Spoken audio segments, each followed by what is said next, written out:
Welcome, everyone. Welcome to another Saturday movie. We're still on the theme of undoing the belief in linear time and space.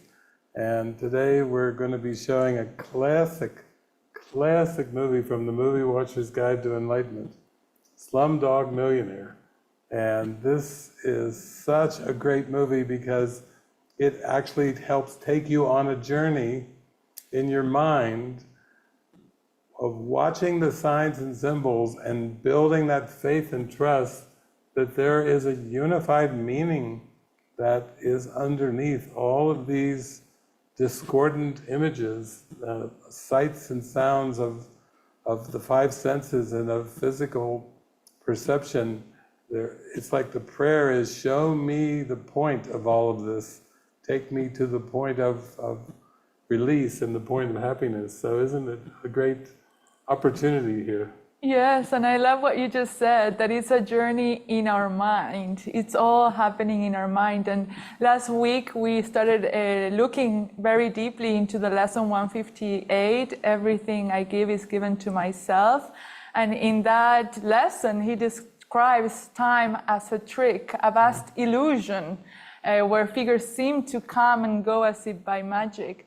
But behind the appearances, so it says it's an illusion, and behind the appearances, there's a plan that does not change, is the plan of the atonement. But then he continues saying, you stand at the end of the journey, imagining, again, he's using the word imagining, and then reviewing mentally what has already gone by. The script is written. You're at the end of the journey, thinking you're doing it once more, but it's all happening at mind level.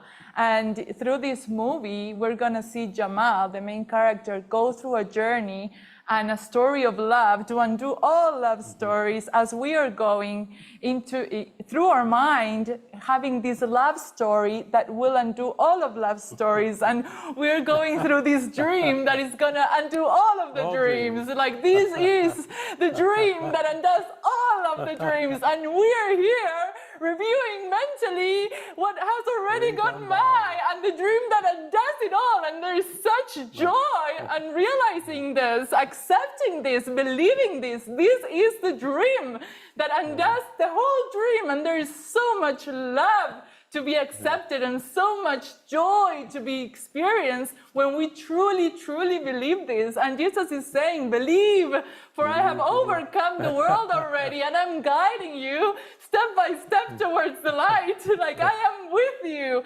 And then this is saying so clearly, like, this is a journey of mastery through love. It's not about mastery through fear. That is useless and it makes no sense.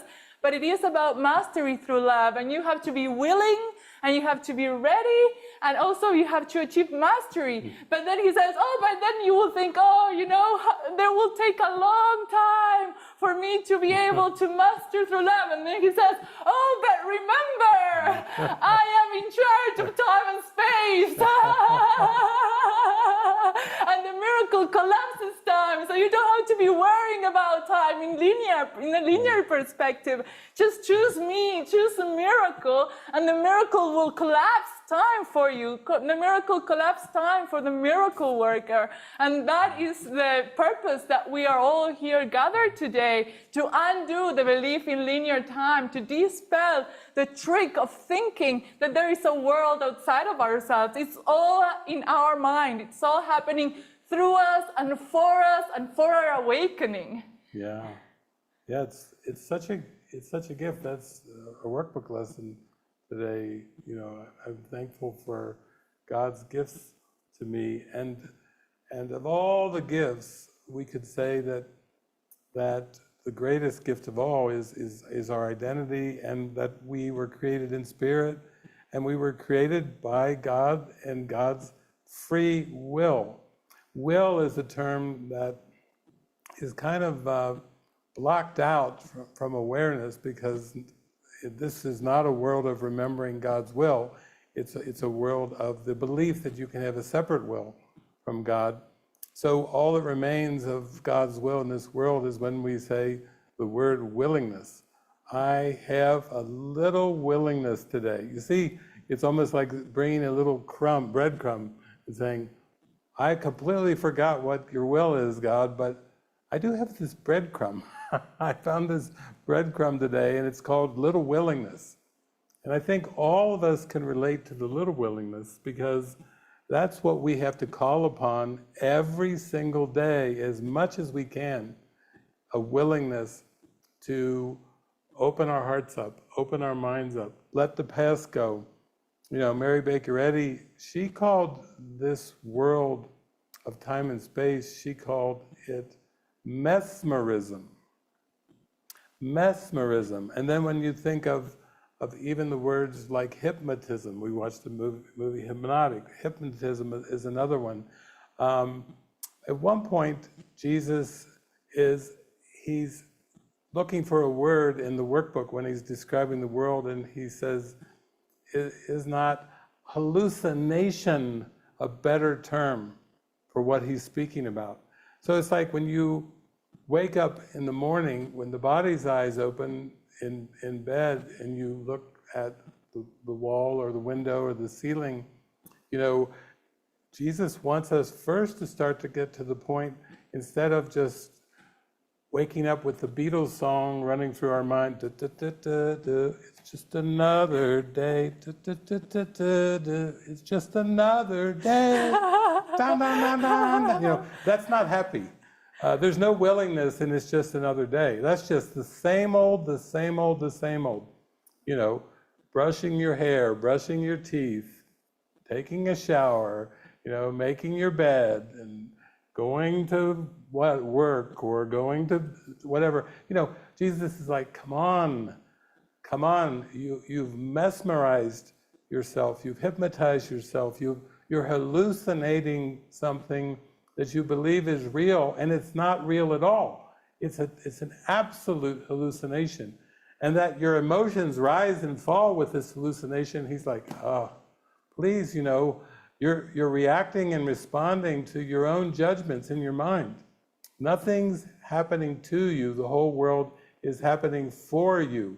The whole world is from the Holy Spirit for the purpose of raising to awareness false beliefs and thoughts and letting them go. And really, the world has no other purpose but that. You know, when people say to me, is the world getting worse or is the world getting better? It's like, why would you ask that of a hallucination? Is this a better hallucination or a worse hallucination? Oh, the stock market's up. Is that a good thing or a bad thing? Oh, there's a war. No, the war ended. Oh, two people got engaged, they're going to get married. No, they got divorced. Oh, one of them died. Oh my God. Yeah. It's like, it's making a drama. It's much ado about nothing, is what Shakespeare called it. Much ado about nothing, because you're taking the hallucination, the mesmerism, and you're trying to give it meaning. Like lesson number 2 in the workbook, I've given everything I see all the meaning it has for me.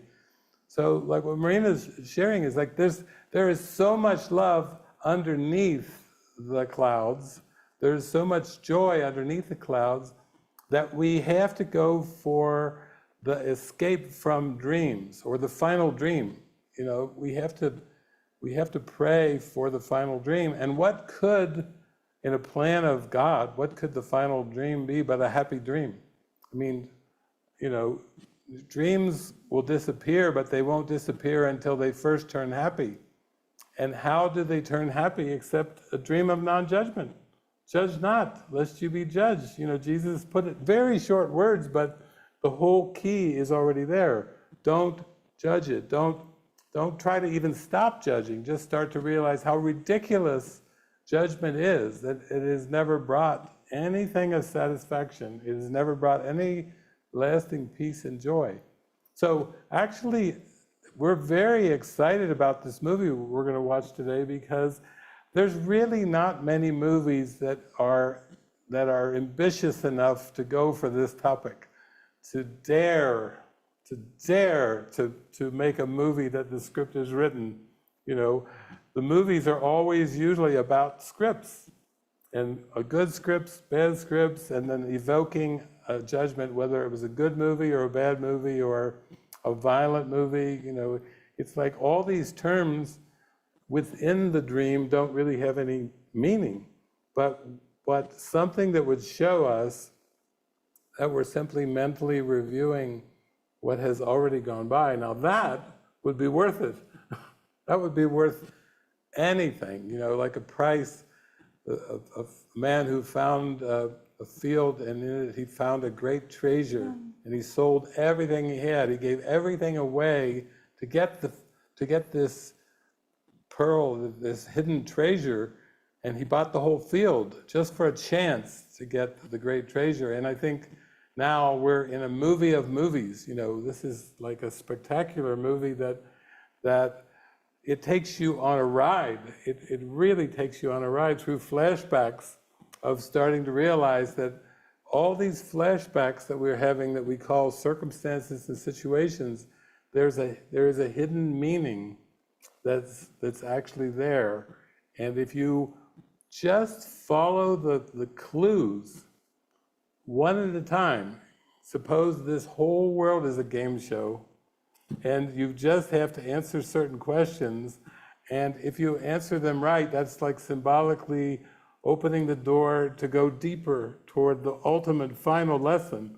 And that's what this is about.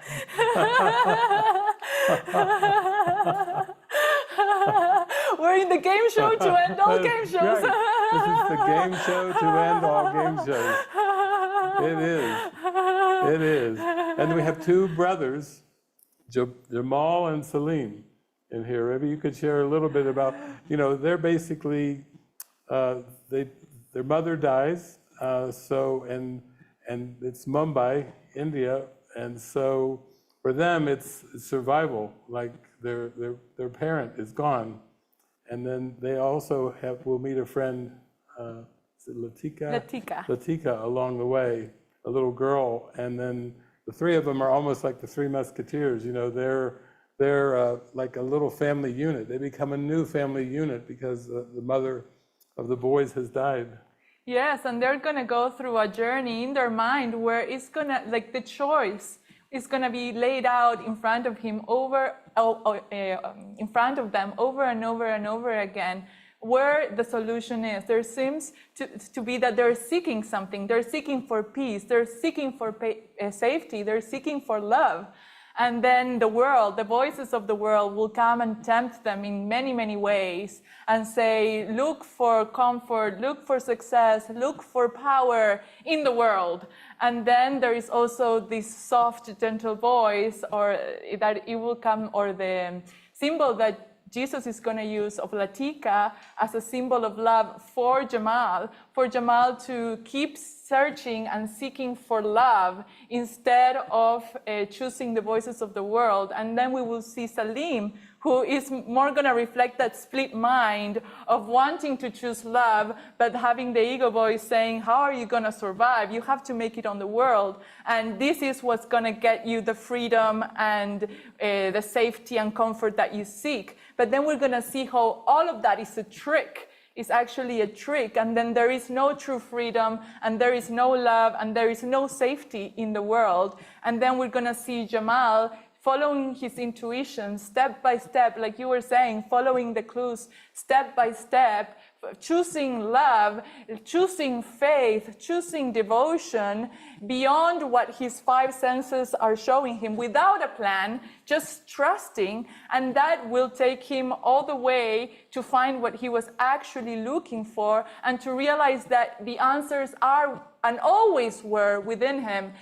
When he was in the game show, that was just a representation, a symbolic representation of what he could accept, like a symbol to accept the love and accept that he had already the answers within, and that everything had been scripted for him to come to accept the love in his own heart. Nothing had been by chance, but nothing had been at random. Everything had been perfectly orchestrated by one who loves him. And that was what he will ultimately come to see, and that is what we are all ultimately coming to see as we keep following the Spirit and following the clues that are given us step by step.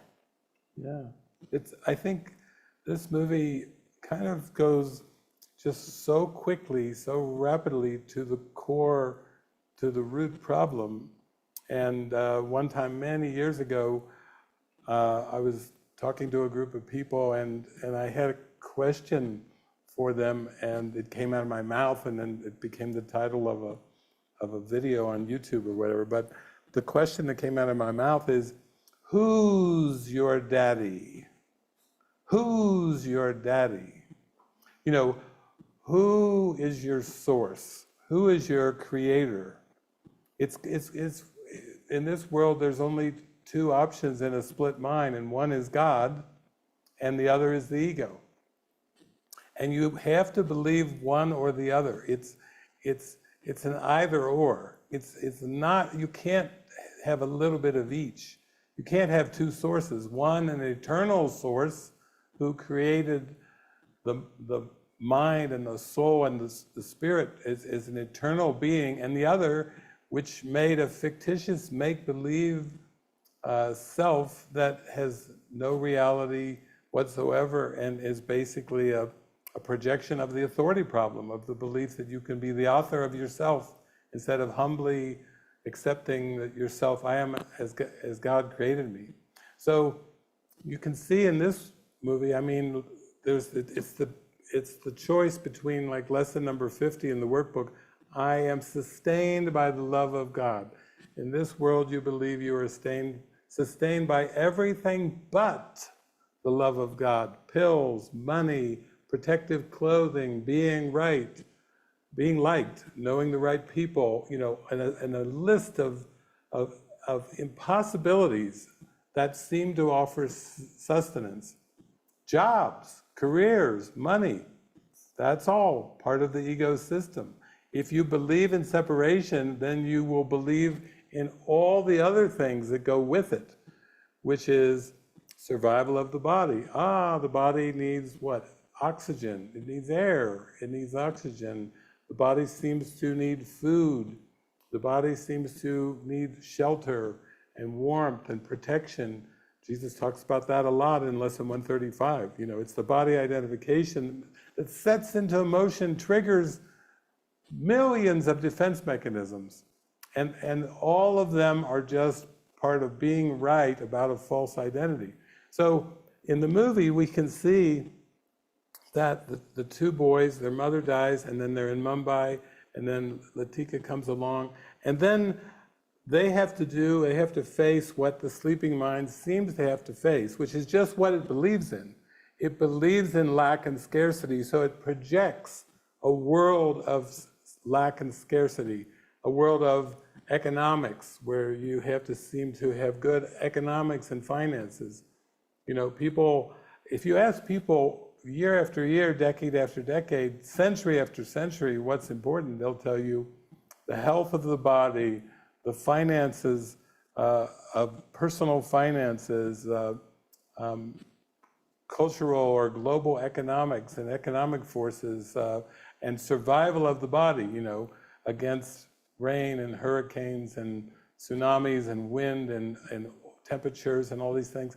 And Jesus is basically saying, that's all the mesmerism, and you will not find a solution. You will not find salvation. You will not find happiness if you look in that direction. If you look in that whole scheme of, like, temptations, these two boys will go through a huge number of temptations. And one, Salim, tends to go, who's your daddy? He, you know, there's a term, sugar daddy. You know, it's the term in this world, you know, and it's hard getting an education, and it's hard working and saving, and it's hard to survive. And at some point the mind goes, maybe there's a sugar daddy. And the ego is like the sugar daddy, you know, it's like, I'll take care of you, like the Wicked Witch of the West. I'll take care of you, my pretty. Oh, no, no, no, no, no. That's not being taken care of. The ego is a death wish. A death wish is never taking care of anything or anyone that offers good. Death wish is for death. It's for separation from God. But we can see that these boys go off, and Salim goes more off on a career of crime, and mainly working for a mafia boss, which is like a sugar daddy. It's no different than a prostitute who has a pimp. But Salim has a mafia kind of body, and a boss that he does, and he just does whatever the boss tells him. That's what our mind is doing when we listen to the ego. We're just following whatever it tells us to do. And it's trying to give us a lot of good advice based on what? Past learning. And the more you learn, the better. You know, it's almost like we've come to believe that the more educated we are, the more happy we'll be. But look at all the people, all the highly educated people that seem to have a bitter end, face a bitter end, and education didn't help them at all. What if we need to unlearn everything we've ever learned? What if we have to go in the other direction?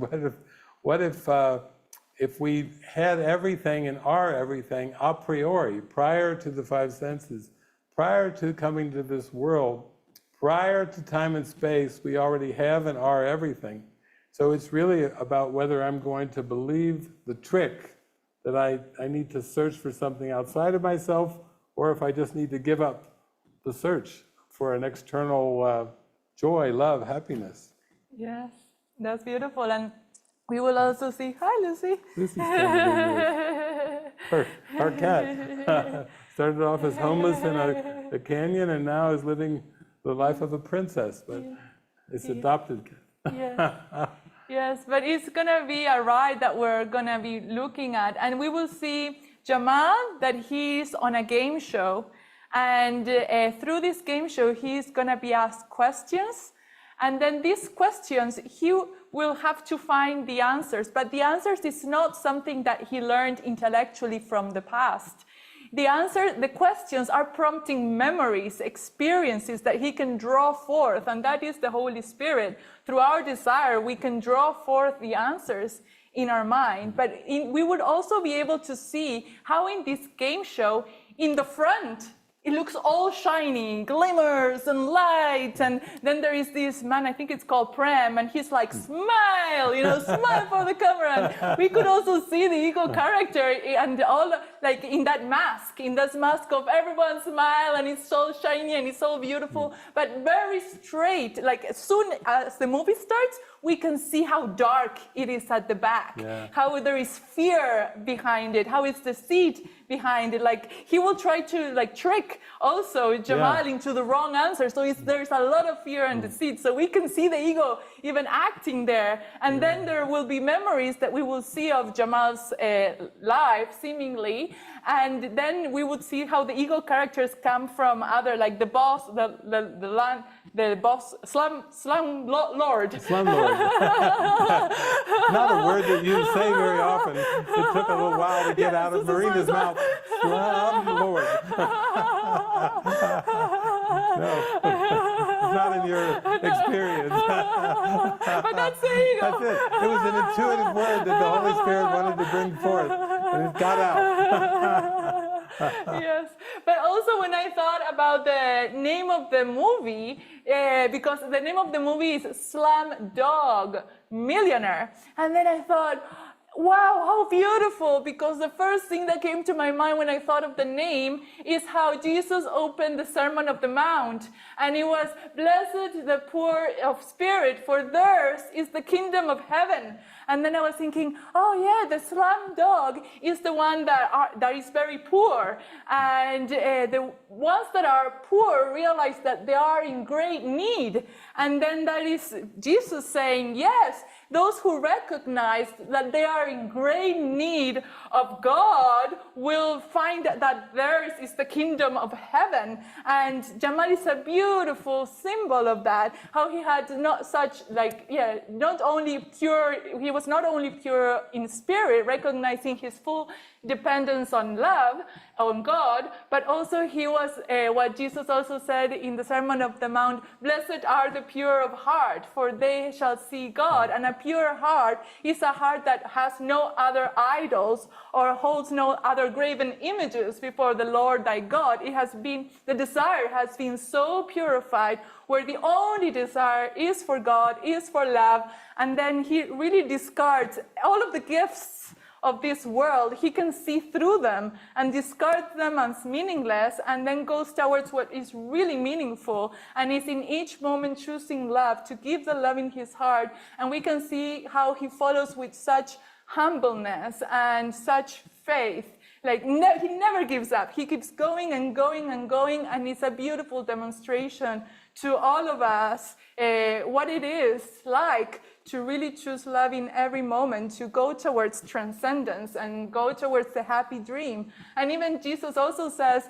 in a course, like, God loves us, and God so loved the world that he gave it to his only begotten Son. He gave the real world to his begotten Son. For whoever believes in him shall never perish, but will have eternal life.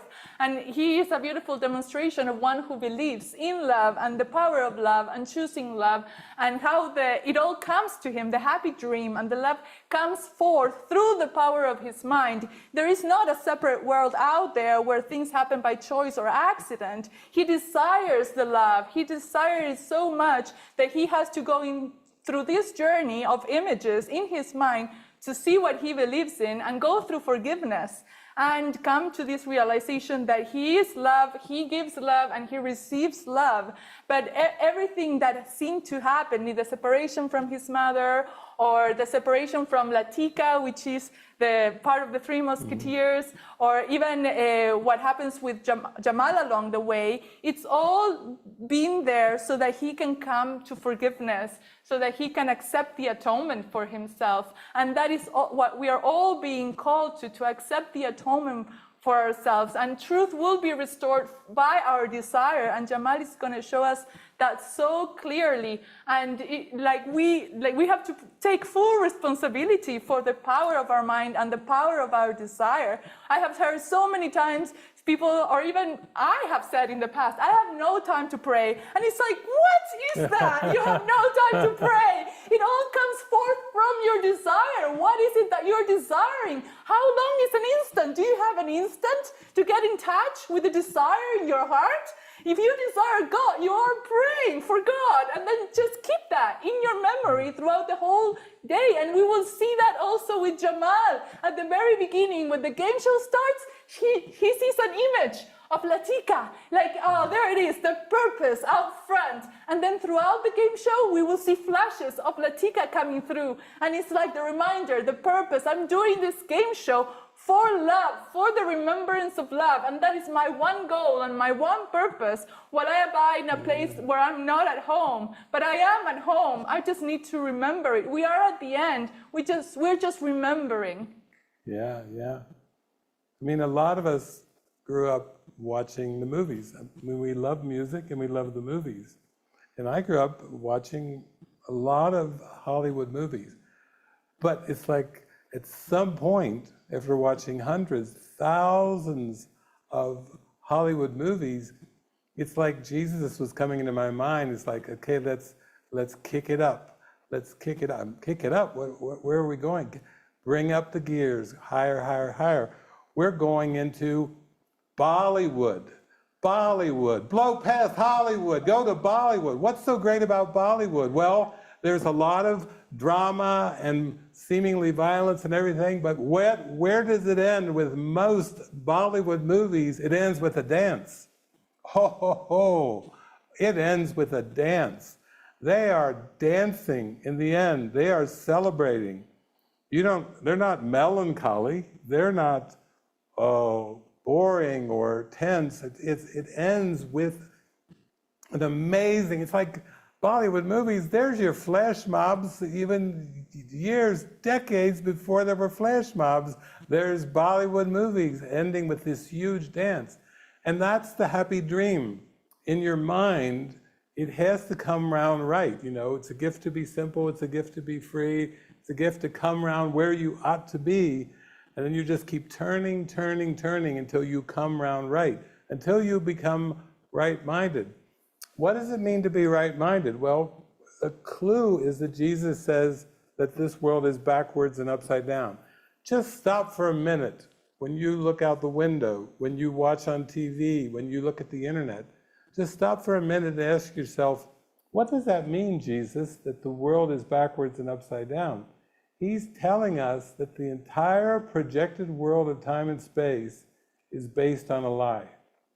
Every single atom, every single molecule that is seen in linear time and space is based on a lie.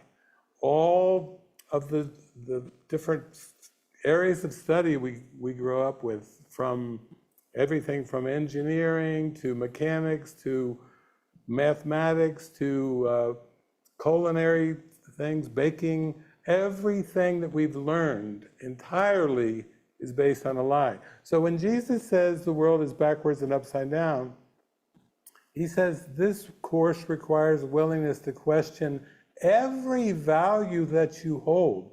Not one can be kept hidden, or it will obscure your learning. He also says that in your state of mind, when you're sleeping and dreaming, you cannot judge your advances from your retreats. Let's look at that one, okay? We heard him say the world's backwards and upside down. Imagine if you can't understand your advances from your retreats, and imagine that all of your education has been with one aim, to teach you how to judge your advances from your retreats. And Jesus is saying it won't work. Your education is a problem, not the solution. This world is learned, and you've overlearned it without ever pausing to ask what you were doing. You've just gone into layers upon layers upon layers upon layers of complexity, and never once paused to think, is this even the right direction? And what this movie is going to do is it's going to say, yes, Jamal is basically, and Latika are going to show, and the whole thing eventually, that it's okay to be 100% intuitive and 0% analytical. And we'll say that again. It's okay to be 100% intuitive and 0% analytical. I always used to say, if it's guided, it's provided. That's the provision, that's the means. Money is not a means. The body is not a means. The miracle is the means that takes us towards revelation and the light. But all the things of the world that seem to be so valued, whatever it is, diamonds, bitcoins, different types of currency and money, physical beauty, possessions, houses, cars, bank accounts, investments, nada, nada, nada. There is no value in anything that the ego made. And that's why to pray and to go within is the greatest thing that you can do. Prayer is the medium of miracles, and miracles are the means of spiritual awakening. Miracles, under the guidance of Jesus, lead to revelation. Revelation is direct experience of God, actually direct experience. So let's look at that.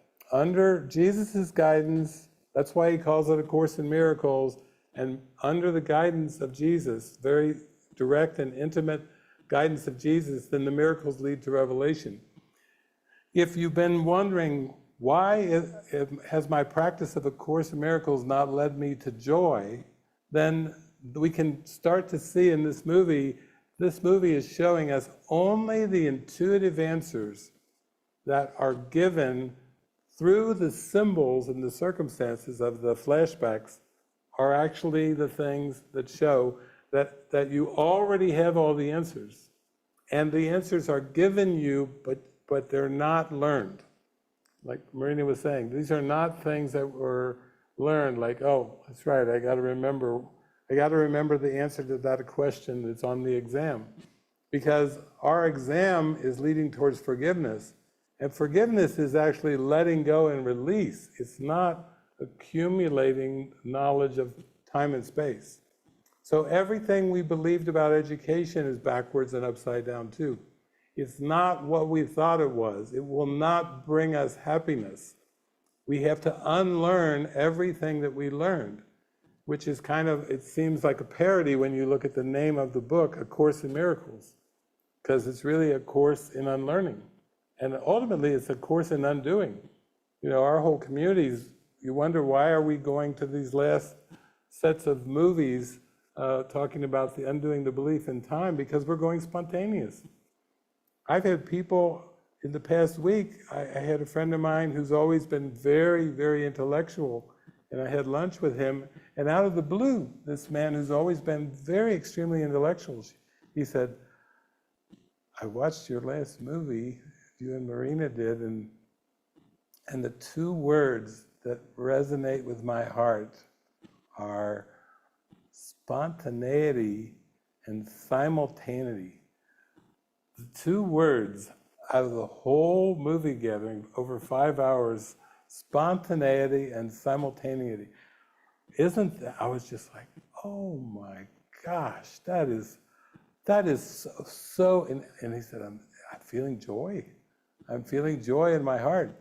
He was busting out of a self-concept that had been held on to seemingly for decades. He was like saying, I feel it in my heart. What you were talking about is the way. Like you said, you had that experience when Eric was singing The Way.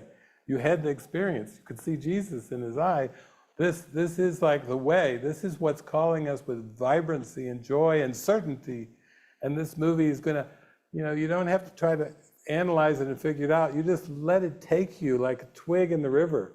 Like the river's got you, and you're just going to float with the river today with this movie. And it's got you. It's got you. It's going to just carry you along and then open everything up, because we all know this in our heart. It's all very, very obvious. Yeah. We're being stalked here, too. There she is. We're speaking to you while our little tiger is loose in the living room. Okay, we're ready? Well, I think we're ready to go. Okay, we're ready to go. Let's start the movie. Roll 'em.